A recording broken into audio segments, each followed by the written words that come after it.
Dear Patriots, before the news starts, please subscribe to our patriotic channel by clicking the subscribe button. Give us a thumbs up to this video. Don't forget to leave your opinion below in the comments section. Share the news on Facebook and Twitter so you friends see it. Thank you. Michael Moore releases plan to repeal the ancient and outdated Second Amendment. The majority of liberals don't like to admit that they want to ban the Second Amendment completely. Normally they will say that they want some common sense restrictions.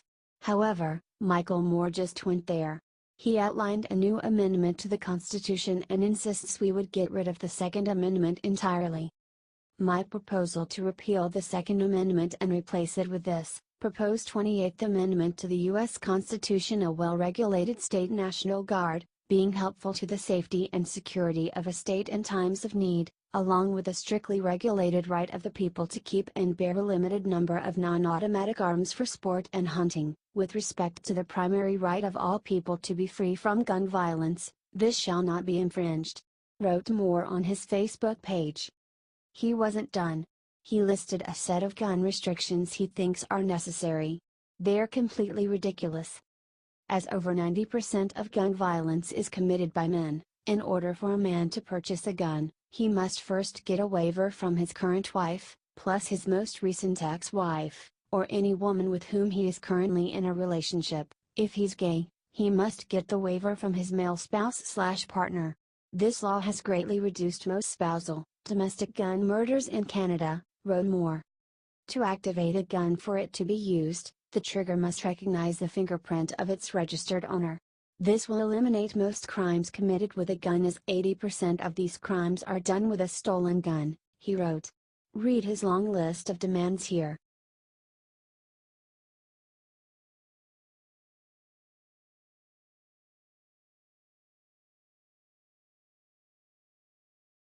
Judge Napolitano exposes the truth of why Las Vegas the shooter is not a terrorist. Liberals are pissed.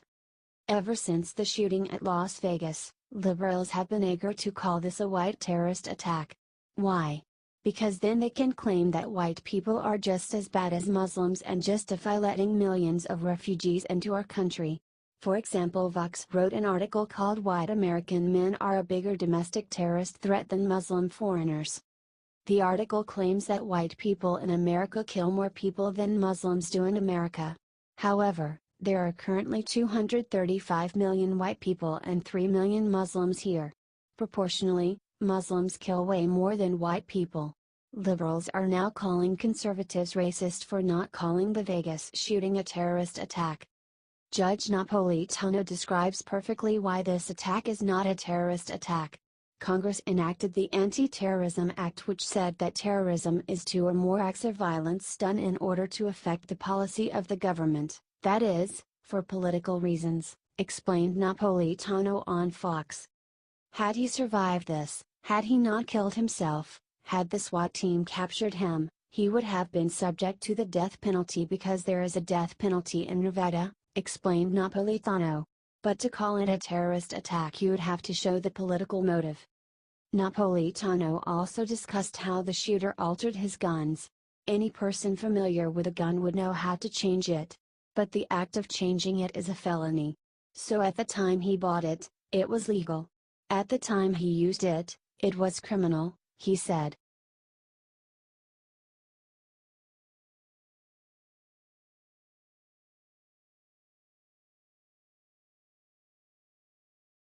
Lindsey Graham thanks illegals for bringing their children. "You'll make America a better place." Republican Lindsey Graham is doing everything he can to help out and congratulate illegals. He made a speech thanking them for coming here. "So here's how this movie ends: your dream is going to come true," said Graham. "All of you are going to have certainty in your lives. You're going to get a chance to go out there and live that dream, and you'll make America a better place," he said. Graham recently introduced the DREAM Act of 2017 that would legalize over 780,000 young illegal aliens brought here by their parents. Lindsey Graham is starting to sound just like Nancy Pelosi, who also thanked illegals for being here. "Our dreamers, they make America dream again," Pelosi said during a CNN town hall. They're so lovely. We, frankly, owe a debt to your parents for bringing you here to be such a brilliant part of our future. That's what America is all about," said Pelosi. "We owe them?"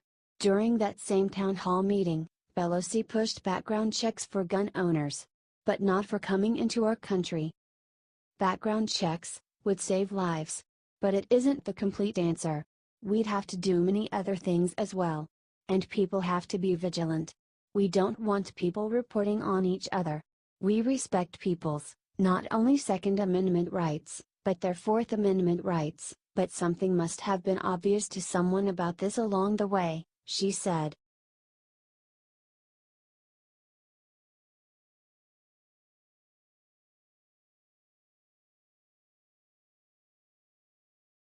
Bruce Springsteen reveals why he refuses to write an anti-Trump diatribe. Liberals are pissed. More and more Hollywood celebrities are coming out and saying disgusting and disrespectful things about our president.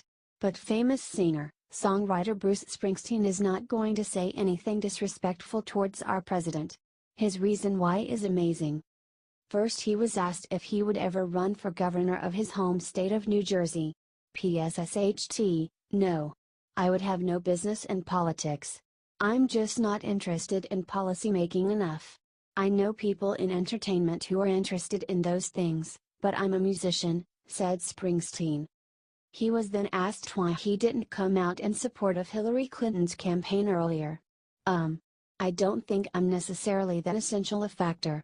And I still tend to be a little bit ambivalent about getting involved directly like that in political campaigns, responded Springsteen.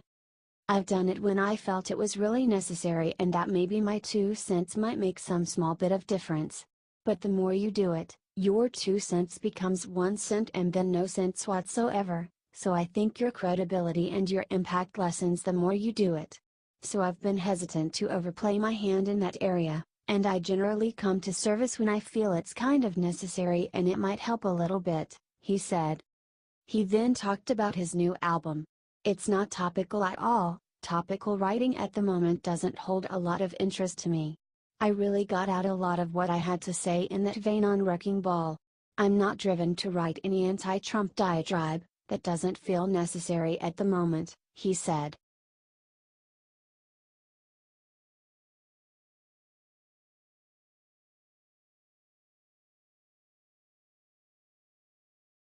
Jesse Waters goes full force against kneelers disrespecting the brave cops in Las Vegas. Jesse Waters went full force against the people who are still disrespecting our country, even after police showed incredible bravery during the Las Vegas shooting. I think the American spirit always rises to the challenge when you have a tragedy like this. However much blood is spilled, 2 times as much blood is donated, started Waters. However many people died, 4 times as many people are being saved in our hospital by doctors. Right now, friends helped friends to safety, people helped strangers to safety, and law enforcement was running towards the bullets, he continued. So all those kneelers in the NFL out there, they need to recognize when they're kneeling during the anthem, they're kneeling, and we're supposed to be honoring law enforcement that's trying to save lives, not take lives. So I hope next Sunday when the anthem is played, people do kneel out of respect to law enforcement, said Waters. Right now a lot of stuff looks really small when people are making politics over San Juan. There was a congressman that was trying to impeach the president today. SNL called the president I think a cheap cracker, he said.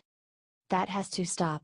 And people have to choose the side of good over evil, 'cause I think evil's always going to lose to good, said Waters. Do you think he's right?